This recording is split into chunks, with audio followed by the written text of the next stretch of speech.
பொருட்கள்: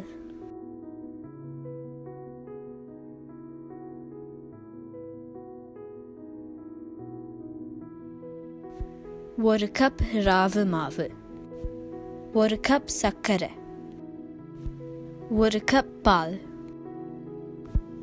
1 கப் தண்ணி, 1/4 தேக்கரண்டி ஏலக்காய் தூள், குங்குமப்பூ தூள் 2 சிட்டிகை, நெய் 4 தேக்கரண்டி, பன்னீர் 2 முந்திரி, 12 திராட்சைகள்.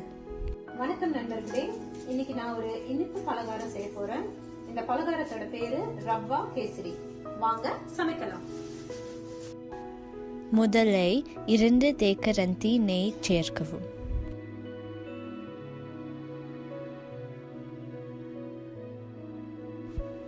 நெய் உருக்கியதும் முந்திரியை சேர்க்கவும்.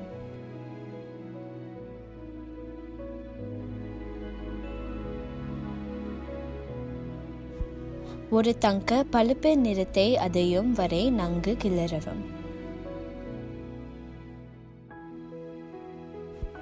பிறகு திராட்சையை சேர்க்கவும். திராட்சைகள் வீங்கும் வரை நன்கு கிளறவும்.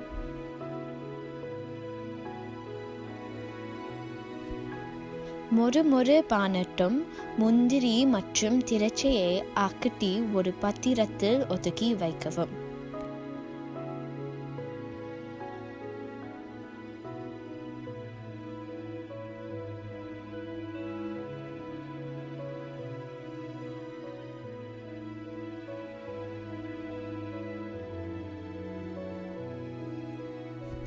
பின்னர் பயன்படுத்த ஒதுக்கி வைக்கவும்.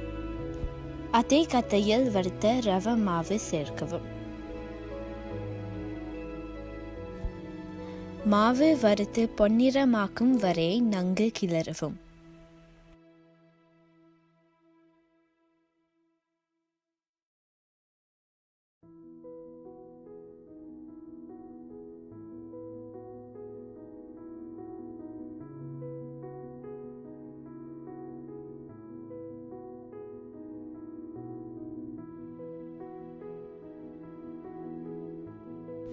இதற்கிடையில் மிதமான வெப்பத்தில் தண்ணீரை கொதிக்க வைக்கவும். கொதிக்க ஆரம்பித்தவுடன் பல்லில் சேர்த்து மிதமான தீயில் தொடரவும். ரவா மாவு பொன்னிறமாக்கும் வரை தொடர்ந்து கிளறவும்.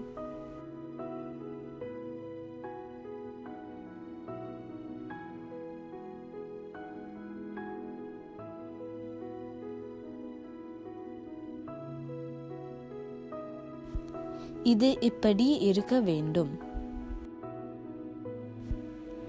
காட்டப்பட்டுள்ள பத்தி பாலும் தண்ணீரும் கொதித்ததும் தொடர்ந்து கிளறிக் கொண்டிருக்கும் போட்டு வறுத்து ரவா மாவுடன் கலவையை சேர்க்கவும்.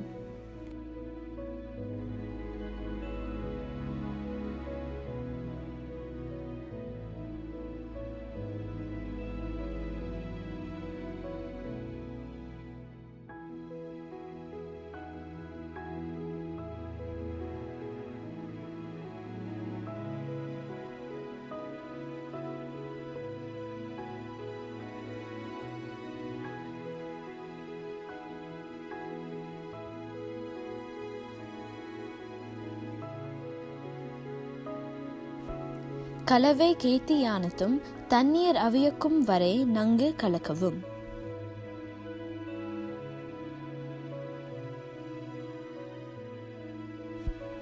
அடுத்து தொடர்ந்து கிளறி கொண்டே கலவையில் சர்க்கரை சேர்க்கவும்.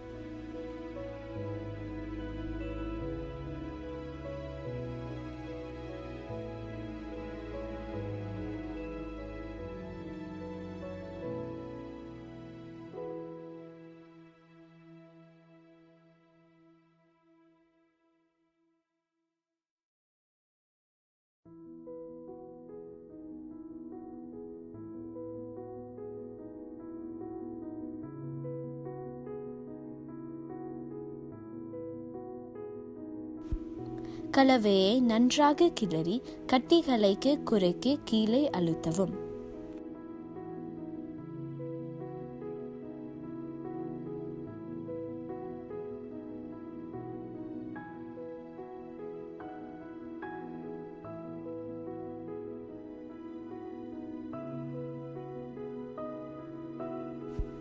பிறகு அதில் ஏலக்காய் மாவை சேர்க்கவும். குங்குமப்பூ,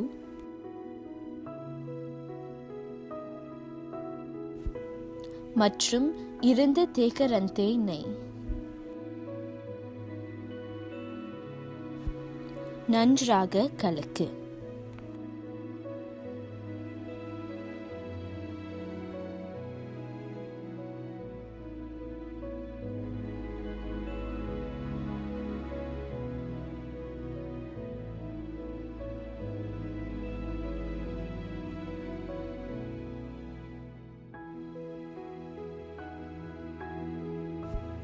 நன்கு கலந்தவுடன் தீயை குறைத்து தொடர்ந்து கிளறவும். கலவையை மென்மையாக்கவும்.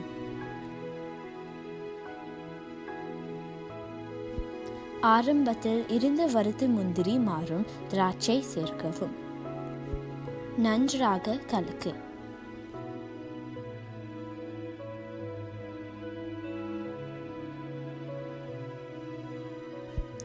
இறுதி தயாரிப்பு இப்படி இருக்க வேண்டும்.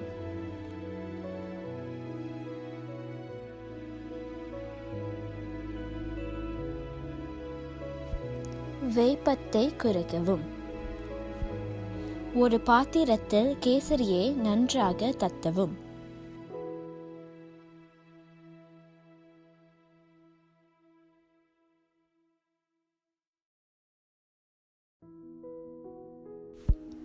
மகிழுங்கள்.